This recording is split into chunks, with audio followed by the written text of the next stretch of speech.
Wish you were here, folks. Wish you were here.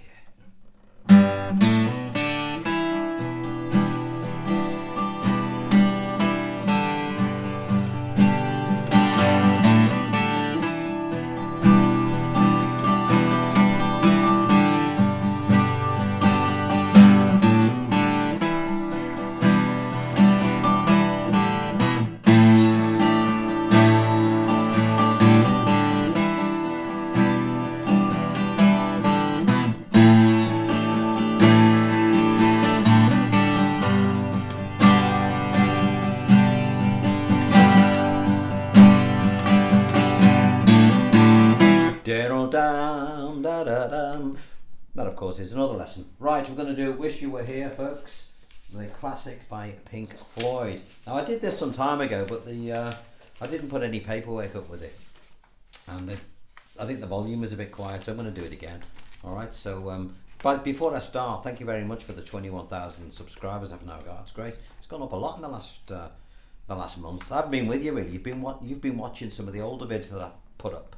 That I think a lot of you missed the first time around because I didn't really have any subscribers, so it's great that they're now getting a little bit of notice. Thank you very much for that. Right, download your paperwork. You'll find it on the link below. This is my idiot-proof way of playing what other people seem to think are complicated tracks. They're not really, once you know what it is in your head, okay? Because if you know what it is in your head, then your fingers will know what to do. It's that easy. Head first, fingers second. All right, so quick overview for those new to the channel. This is where your fingers are going to go clearly. Bit of tab with regard to this one. And under here is the most important bit. This is the bit that you've got to get right, which you will if you follow this. Don't forget, when I say idiot-proof, I refer to me.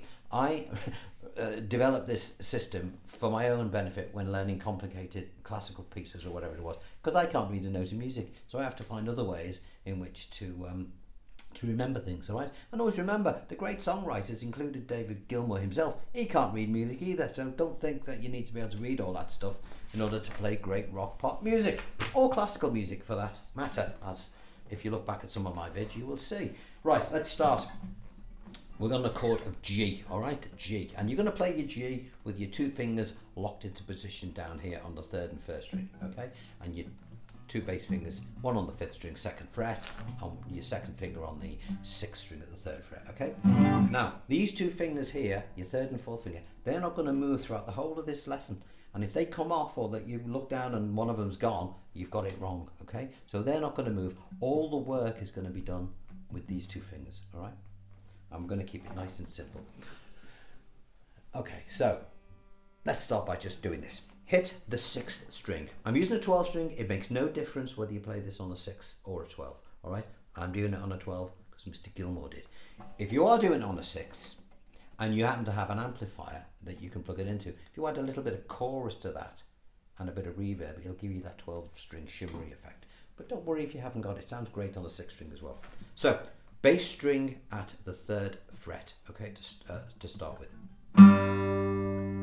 Bring off fingers 1 and 2 and hit the 5th string open.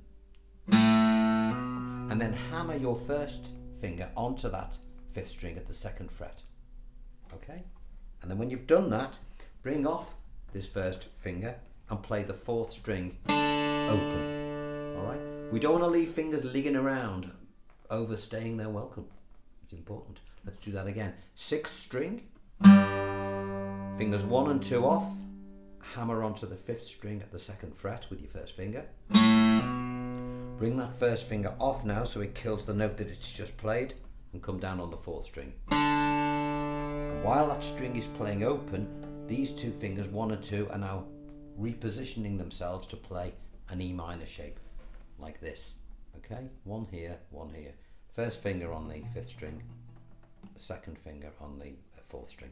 Okay, and then we're going to do this. We're going to strum down, but we're going to strum down from the 4th string, not from the 6th. And this is very important. And you're going to count it like this: 1, 2, 3, 4, 5, 6. All right, that's all you're going to do. Don't worry about the upstrokes for now. We'll worry about them in a minute. Let's do what we've just played again. Okay, so from the very top, these two fingers on, and then coming down from the 4th string for the 1st beat, and then you can come come down from the sixth string for the others. So we've gone 1, 2, 3, 4, 5, 6. Now why are we coming down from the fourth string on that first beat? Well, that's because the melody note, dum da da dum bum, that note, bum, we need to emphasize that because it's part of the main tune. And we can't emphasize that note if we come down from the sixth, all right? So that first beat, which carries that melody note, we come down from the fourth string to pull it out, okay? So, one more time.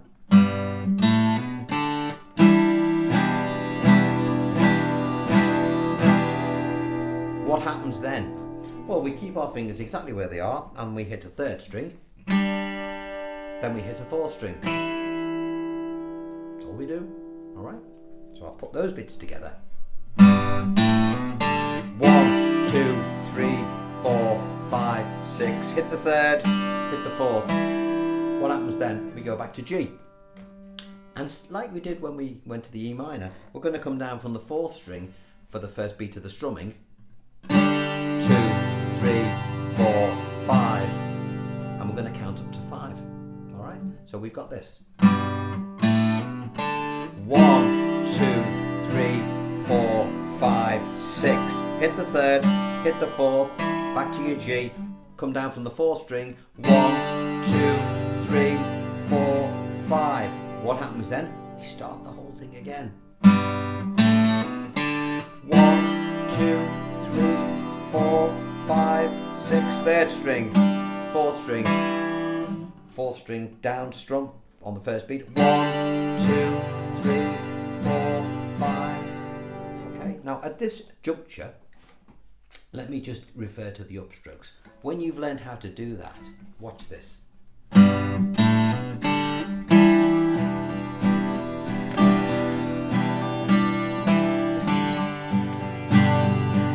You just add in the upstrokes. Once you know where the main structural parts are of the tune, you just put the upstrokes in and then it's all done. But we're concentrating on the main, where the melody sits with the rhythm, and then you just add the upstrokes later. I'll go into more detail as we progress. So we've got this up to now. 1, 2, 3, 4, 5, 6. 1, 2, 3, 4, 5. 1, 2, 3, 4, 5, 6. 1, 2, 3, 4, 5. Start again. 1, 2, 3, 4, 5. We're only going to count to 5 on the third time round because we're going to do another riff. I'll do that bit again. This is on your page. Let me just check. Page 1 we've done.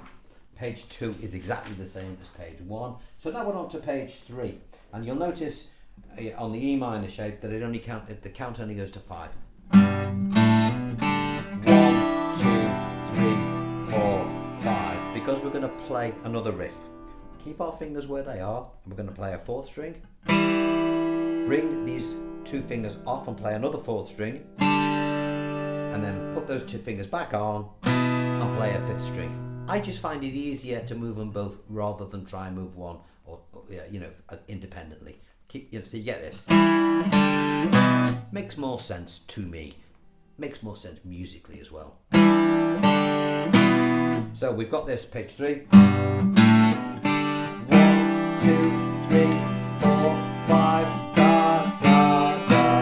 Drop these 2 fingers down to play what is now an A sus4. It just means you bring those 2 fingers down there.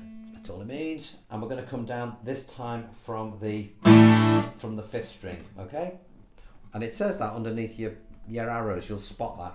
And we're going to count to 6. 1, 2, 3, 4, 5, 6. Let me play page 3 again. 1, 2, 3, 4, 5,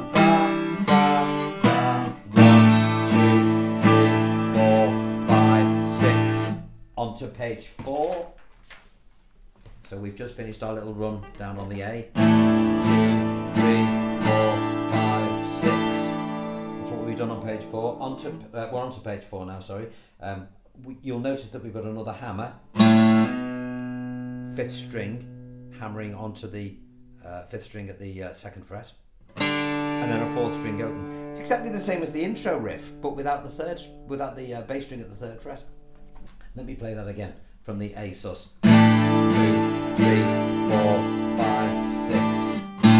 That's all we're going to play. Back to E minor, coming down from the what does it say? The fourth string. 1, 2, 3, 4, 5. Hit the fourth string. Still on this shape. Bring these two fingers off. Hit the fourth string again. Put them back on and hit the fifth string. Back to the A sus 4. 1, 2, 3, 4, 5, 6. So we're on to the, I think we're on the final page now. So I'll just do that last one again that we finished on page 4. We went from the A sus. 1, 2, 3, 4, 5, 6. Bring these two fingers off and hammer onto the fifth string at the second fret with just the one finger. Easy. Hit the fourth string now, open. And now you're going to go back to your G for the final chord, and you're going to count it like this.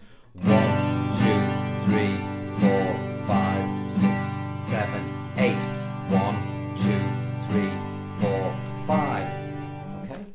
So that's all the structural bits. I'm going to do it all again, and I'm going to embellish it now with a few upstrokes, okay? But learn the structural bits first. It's very important that while you're watching me describe what I'm doing, and I'm trying to keep it brief because I know people get bored with too much blab, but there has to be a certain amount.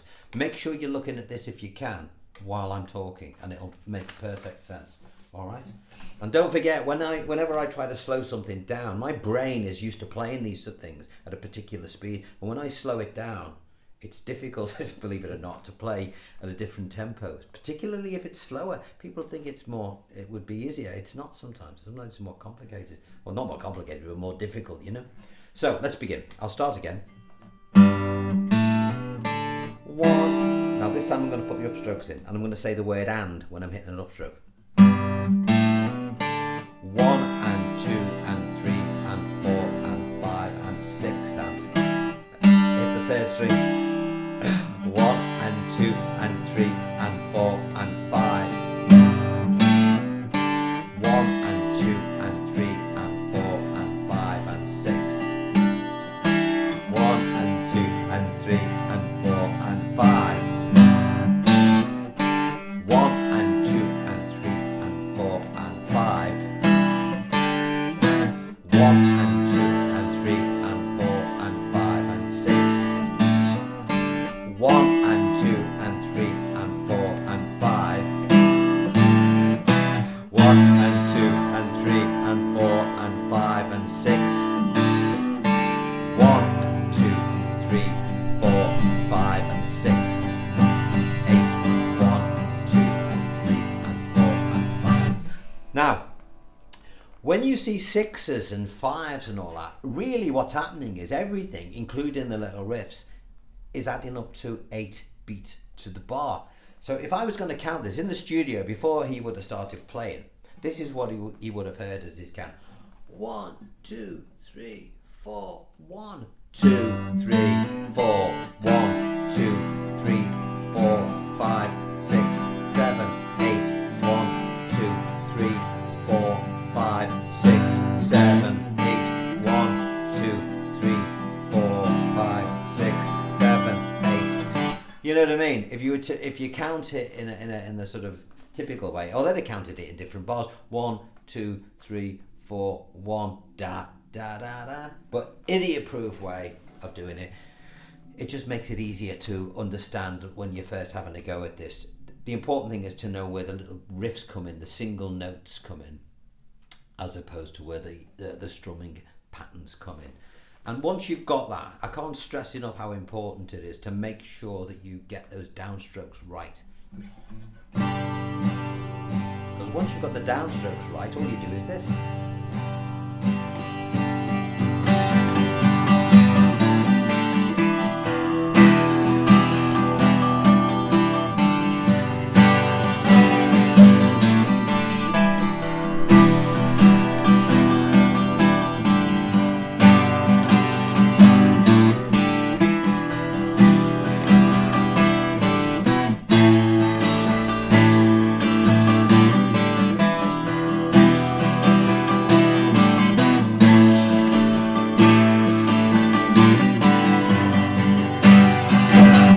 etc. Now, another little thing, just to, oh, let me just find it.